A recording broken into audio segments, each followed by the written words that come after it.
Bonjour à tous amis dégustateurs et donc bienvenue pour les vins du week-end et de la semaine. Avec cette semaine, eh bien, des bouteilles qui sur le papier promettaient beaucoup et puis quand on les boit, eh ben, on a des petites déceptions, même si elles sont restées bien belles. Et en plus, il se trouve que ça vient percuter des choses que j'ai lues cette semaine et donc du coup c'était très intéressant par contre. À commencer par ce domaine Gobi, donc Côte du Roussillon, blanc 2013, domaine Gobi vieille vigne. Alors, j'ouvre cette bouteille le week-end dernier et tout de suite je mets le nez sur le verre et là, incroyable, il y a un nez de pomme, de cidre au premier nez, assez surprenant. Puis ensuite arrivent des notes de foin, de fougère, un fond un peu avec du miel, une petite pointe de miel, hein, et puis un fond plutôt résine terpénique, assez classique des côtes du Roussillon blanc, que moi j'aime beaucoup. Belle bouche, belle matière, avec un petit côté acidulé, ça tient sur sa structure, c'est droit, final donc un peu acidulé, toujours avec ce petit côté un peu pomme cidre, puis ensuite le foin, la fougère, le côté miel, et puis le fond résine. Voilà, très bon vin, que moi j'aime beaucoup. Bon, pas de déception, même si ce petit côté pomme me surprend un peu, mais bon, j'ai bu récemment une bouteille de Savoie du domaine Belloire qui avait aussi ce nez de pomme. Bon, mais tiens, c'est rigolo, c'est étonnant. Et puis alors pendant la semaine, je lis un article sur le groupe du vin sur Facebook que je vous conseille de lire, animé par le brillantissime Serge Lévin. Un article du non moins brillantissime Patrick Essa, vigneron de son état à Meursault, qui raconte le problème des bactéries qui sont les équivalents des Brettanomyces en rouge, mais en blanc. Alors, je ne me rappelle plus le nom de la bactérie. Et qui effectivement sont de plus ou plus souvent, on va dire, dans les vins blancs, lorsque ceux-ci sont peu protégés, donc tout le mouvement bio-nature qui protège assez peu, surtout nature évidemment, qui protège assez peu les vins avec le soufre, et cette bactérie qui se déploie et qui donne un peu ces notes de pommes, de cidre. Euh, et donc, du coup, je me dis, mais voilà, c'est bien sûr, moins souvent, la pomme chaude, le côté un peu caramel pomme, tout ça, je mets ça sur les notes d'oxydation. Donc là, j'étais à me dire, tiens, la bouteille 2013, je pense pas très vieux, est-ce que c'est une oxydation un peu trop rapide? En fait, non, je pense que c'est plutôt cette fameuse bactérie. Voilà, et donc évidemment, c'est extrêmement intéressant de goûter un vin lorsqu'après avoir lu, ou plutôt de l'avoir goûté, puis de lire ensuite pourquoi est-ce qu'on a ces notes-là, pomme, cidre, un peu étonnantes. En fait, c'est plutôt, on va dire, un défaut du vin, même si là, il n'était pas énormément marqué. Hein, dans le vin de Savoie que j'ai bu de Belloire, là, par contre, c'était très, très, très marqué.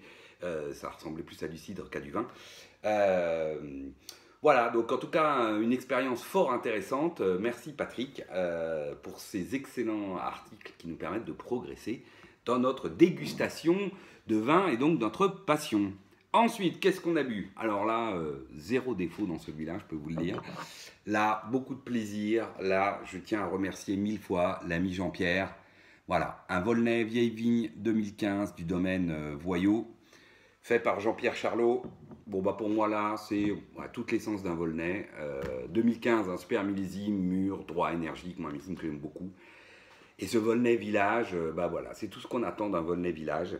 On met le nez dessus, tout de suite, c'est éclatant de fruits, la cerise noire, la groseille. Belle note ensuite végétale mais noble, ronce, sous-bois, voilà, qui donne de la fraîcheur et de l'élégance, avec un fond plutôt noyau de cerise. Pas d'une grande complexité, hein, on est sur un niveau village, donc faut pas en attendre non plus quelque chose d'incroyable, mais alors, quelle élégance dans ce nez. Puis ensuite, on met ça en bouche, et là, très belle bouche, pas d'une énorme concentration, hein. À nouveau on est sur un Volnay village, puis c'est un Volnay, donc on retrouve par contre toute la délicatesse d'un Volnay, tanin fin, précis, soyeux, pas d'une énorme densité, mais juste c'est là, puis alors derrière, une énergie, une droiture, magnifiquement enrobée, tout ça vous tient la bouche, c'est éclatant de fruits, c'est Voilà, c'est vraiment énormément de plaisir. Et puis cette finale fraîche, tonique, qui vous tient tout du long et qui vous emmène ensuite, une fois que vous avez avalé, sur une belle persistance de cerises mûres, juteuses, avec ces petites notes d'épices qui arrivent, puis de ronces, de sous-bois à nouveau, là, qui donne le côté un peu frais, sur ce fond noyau. Bref, très très belle bouteille, moi j'ai adoré, merci Jean-Pierre, voilà. Et pour moi c'est vraiment l'essence du Pinot noir bourguignon d'un niveau village. Voilà, si les gens pouvaient tous faire des volnets comme ça, croyez-moi, on serait tous super heureux. Ensuite, qu'est-ce que j'ai bu d'autre? Ah oui, alors j'ai bu une bouteille que j'avais achetée à l'époque, très grand millésime, 2009, grand classique, en ce moment on boit énormément de 2009. Alors donc j'avais acheté des Gamay et donc des Beaujolais, parce que beau millésime en Beaujolais. Et donc ce Saint-Amour du bœuf, alors du bœuf c'est pas vrai, enfin c'est un domaine entre guillemets, c'est surtout un grand négociant, et j'ai acheté ça au Monoprix pour 9 euros.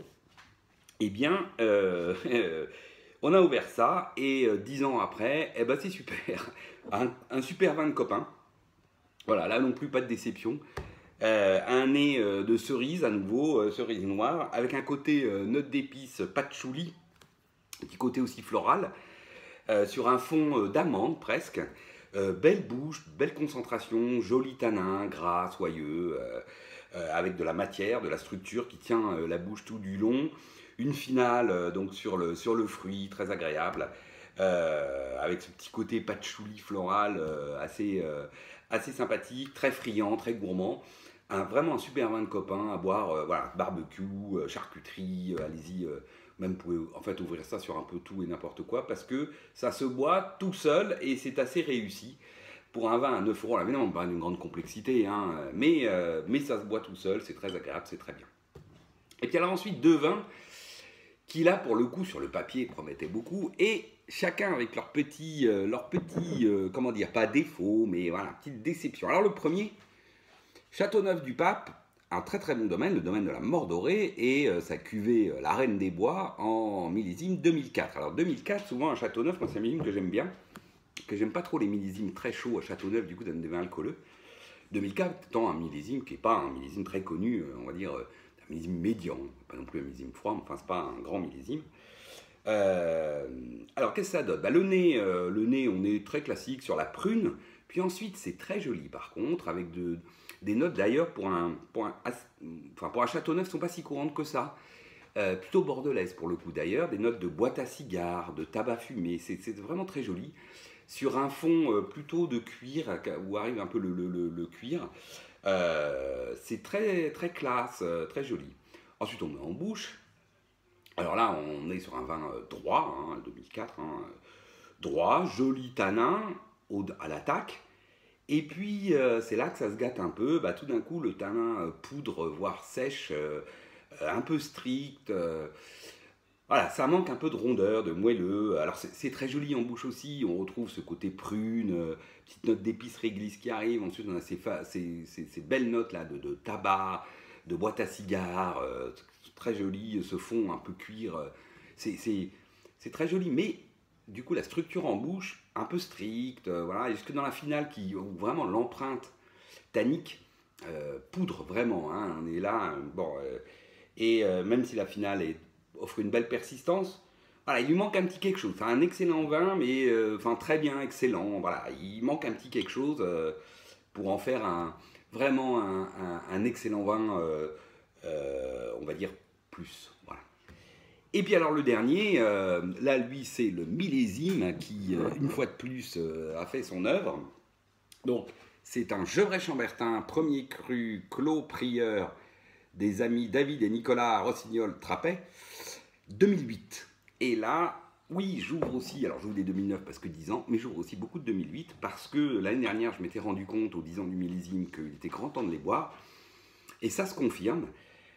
J'avais ouvert un Chapelle-Chambertin, donc un grand cru de Rossignol-Trappet, il y a quelques mois de ça, qui lui, pour le coup, était vraiment très très beau. Et ça faisait longtemps que je n'avais pas bu un 2008 bourguignon de ce niveau-là. Et puis là, là, on retombe sur un premier cru et on retombe sur les travers du millésime. Donc, moi, je conseille vraiment à tout le monde de boire les villages et les premiers crus là, d'Ardard avant que les vins finissent assez décharné, très strident, un peu détartrant presque, tellement il y a d'acidité. Alors celui-là, ça reste quand même un très joli vin, faut pas exagérer, hein. Alors un nez un peu aigu du coup sur la framboise, la groseille, on a des notes végétales rondes sous bois, mais qui sont vraiment très végétales, allant jusqu'au bourgeon de cassis. Donc sur un fond léger fumé. Et puis on a une bouche droite, certes, des tanins qui enrobent tout juste la fraîcheur.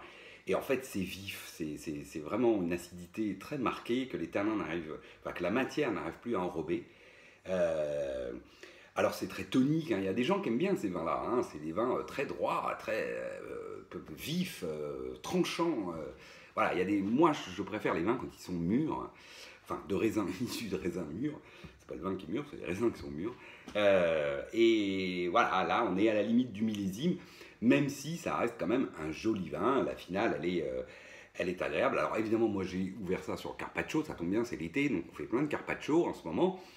Et évidemment, sur un carpaccio, ça passe beaucoup mieux. Donc, moi, tous mes 2008 vont filer sur les carpaccio ou sur tous les plats acides. Parce que du coup, effectivement, l'acidité du plat vient compenser l'acidité du vin. Et du coup, ça redonne quand même un peu de rondeur à cette bouche. Et du coup, on profite pleinement de la jolie aromatique, d'ailleurs, qu'on trouve dans ce vin-là, quand on aime les pinots bourguignons. Voilà, une semaine, je dirais, mi-figue, mi-raisin, mais alors extrêmement intéressante d'un point de vue œnologique.